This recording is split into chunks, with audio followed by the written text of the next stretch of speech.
Okay, I'm going to try to make this video very short to the point. We're going to talk about locusts.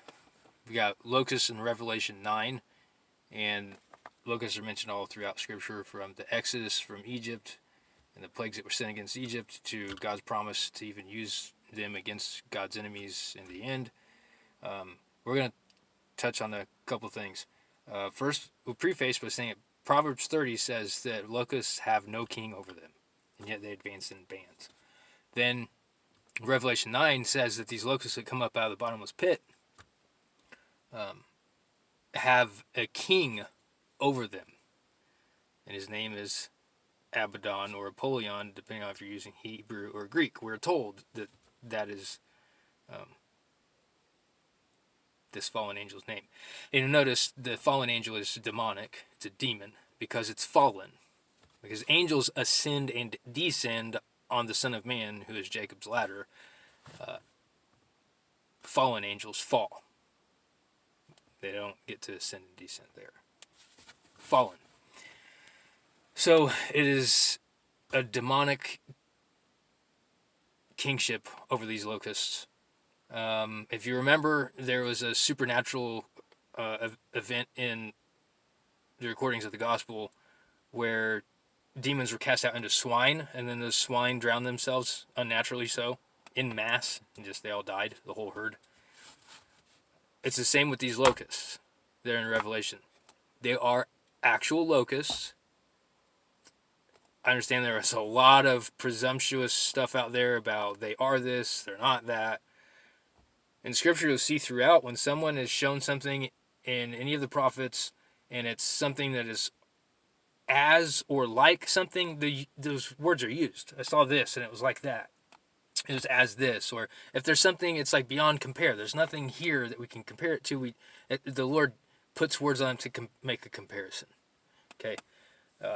The revelator in Revelation sees the locusts and says they are locusts. When he describes their stings, it says they're given authority as a scorpion. Their sting is as a scorpion's. So it's alike. Like they're given similar power, authority. And their authority is to torment men for 5 months, not to kill them. They have hair like a woman's, a face like a man's, and like a crown. So a crown, the same word that's used there for the crown, is like in relation to a surrounding and its authority. And I believe that also gives us a glimpse into when this happens. I believe it's when the enemies of God attempt to surround God's people. They're persecuting God's people, and at this point, we're into the fifth trumpet. This is the first woe, or the locusts. We've had the beginning of sorrows already at this point, and we're coming into, there's this woe. It's announced as a completed woe after the locusts have finished doing what they're given authority to do, what they are commanded to do, which is to harm men and not the grass or the trees. So bear with me, because in real life, my job is pest control. I work as many jobs as it takes to feed the family, but the family business is pest control. Okay. So most locusts, real life, they're locusts, their life cycle is typically 3 to 5 months, depending on the species. Multiple things can affect their color, the density of their carapace, what's described as like armor in Revelation. So the hotter and more and smokier, or more desolate the environment, the more drastically the color change, and the more drastic the difference in thickness. And so these thickness of their their outsides, their protection, their armor, abdomens and stuff. Female locusts, little known fact, they do indeed have a spike in their tail end that is typically used to lay eggs in hardened dirt or even tree bark, things like that. So in grass fields and trees and through the hard soil. These locusts in Revelation are told not to harm the grass or the trees. I would say it would do harm to grass and trees for a female locust to invade it after, through its life cycles, it's fed on it. And then additionally, almost like insult to injury,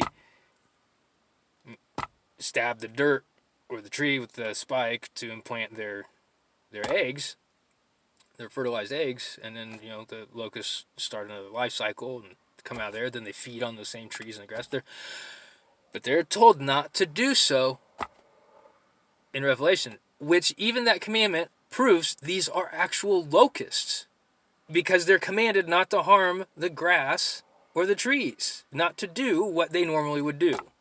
They are given authority to torment men instead, in the same way they normally, as female locusts, would have stung the earth, so to speak.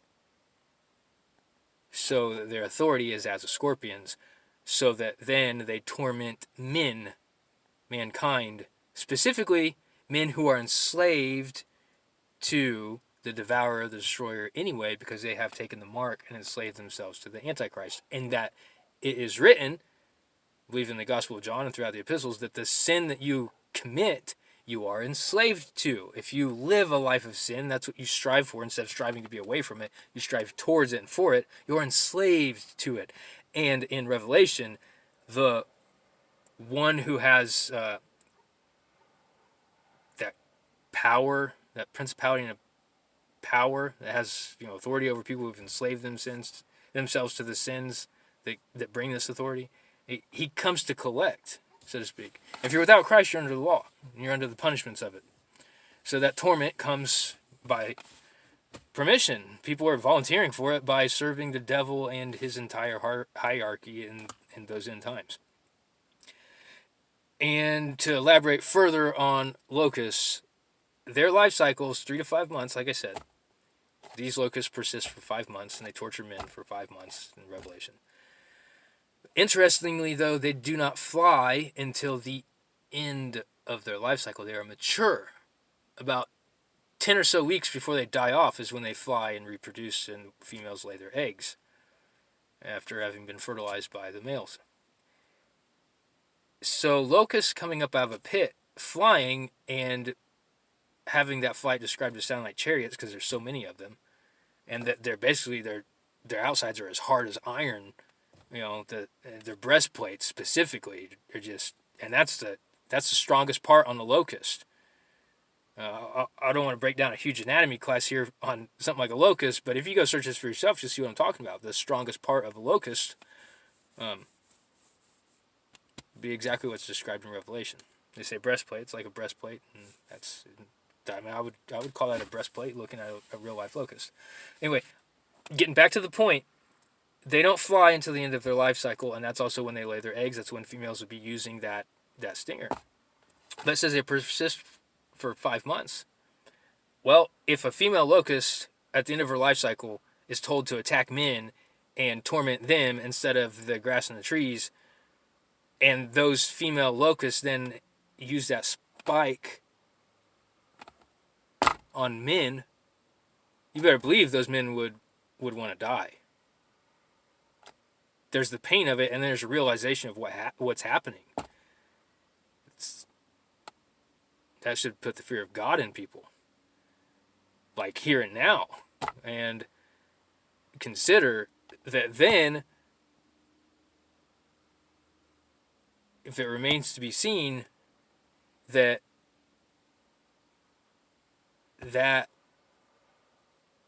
process still involves egg laying, that would be torment.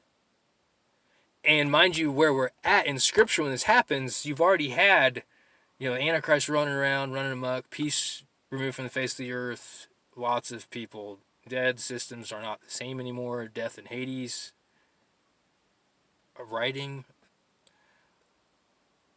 You don't have the same modern things to deal with something like that. And besides that, it's outside of nature. It's not natural for the locusts to have a king over them. It's not natural for them to do what is described in Revelation. So even if you had the same systems and stuff in place, would there be anything you could really do about it? Not if it's outside of nature, no. No, that would torment men for 5 months. And that those locusts that came up out of the pit are responsible for it, and it's their corrupted way, the authority they're being given, that would torment men for the next 5 months, because there's that life cycle. So I would give it a lot of prayer if I were you, and really ask God, how literal is Scripture? Because that's pretty literal. And we need to be able to discern, likenesses of, and it's like this, and it's like that. And it's literally that. It's literal. It's literal. That'd be a hard thing to put into words if you were seeing that it's like these locusts are doing this unnatural thing. But the God, the God of gods, the Lord of lords, the King of kings, he showed the revelator, the one who saw it, what it was like. He gave him the words to be specific. So we don't have to make up theories about what is and isn't involved in that. Is it or isn't it a fallen angel? Yeah, it's definitely a fallen angel. And on what authority? Well, people have enslaved themselves to the sin that is involved with serving that destroyer, the devourer, the Antichrist. They've marked themselves. That's who gets hit with those locusts. Not those who've been sealed up by God. Those who have sold themselves out to the Antichrist already. And that's the end of a woe when that cycle of torture is complete. So pray on it, think on it, search it for yourself, and then go verify what I said about the physical, natural life cycle of a locust, to how they are supernaturally allowed authority to torment men in a way that normally would be reserved for grass and trees.